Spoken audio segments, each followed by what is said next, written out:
Hi everybody, welcome to another episode of Property Compliance Matters brought to you by Shine SA. Today we're going to be looking at the implications to property or premises owners who do not have their compliance sorted out, their property compliance or premises compliance sorted out, and the implications when things go wrong. So before we can go into the implications of non-compliance, we first need to understand just high level what is actually meant with property compliance. So very, very high level, whether it is a farm or a restaurant or a residential property, educational institution, manufacturing plant, whatever it is, that specific piece of land has got rights that you can use the structures on that land for, so the function of the structures. The structures on that piece of land have to comply with the national building regulations and the council bylaws. And then overall, there's certificates of compliance, health certificates, certificates of acceptability, fire clearance certificates, etc., that all need to be in place in order for those structures and functions of those structures on that specific piece of land that falls within a council district to be compliant with the requirements, which then makes it legal. So anything that is not in place basically leads to non-compliance, and that is what we're going to chat about today. What is the implication of that? Tragedies like buildings collapsing, thinking about the one towards the end of the year last year in Durban, and now more recently Ormonde. People passing away because of food that's being consumed without the necessary health certificates that need to be in place and approvals provided to be able to supply that food.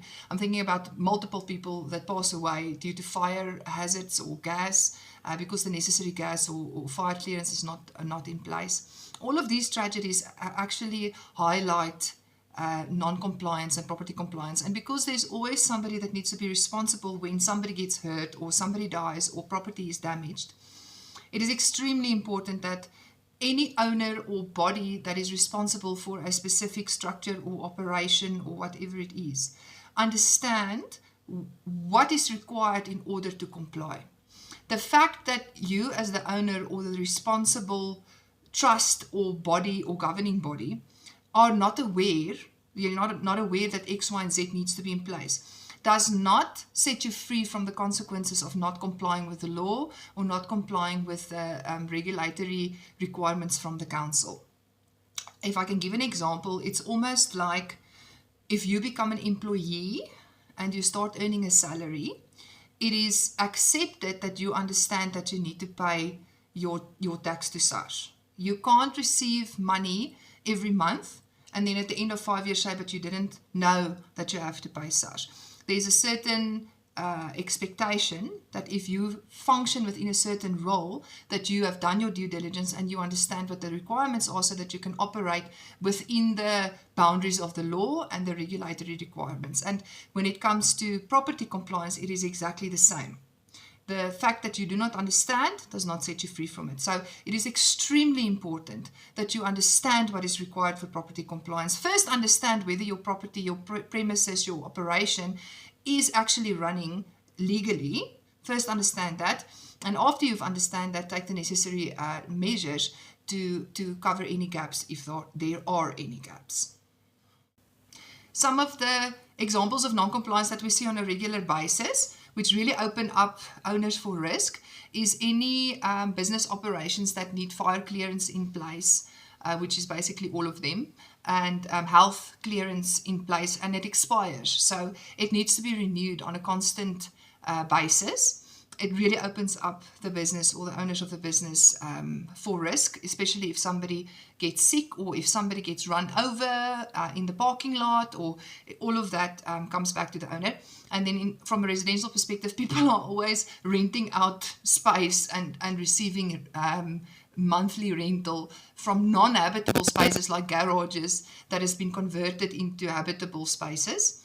So not only is it illegal to receive rent, but also if something happens to that person while they're in that structure, you are personally liable. I'm thinking of all these Wendy houses and little pop-up pods and I let the name for it, I can't remember the name now, but it's all these ready to go little living units that you just buy and you put on your property for your helper or for your mom and dad that is now, that is older and that is staying with you, or maybe you want to get your university student out of your house and you want to get them into their own property or their own little space.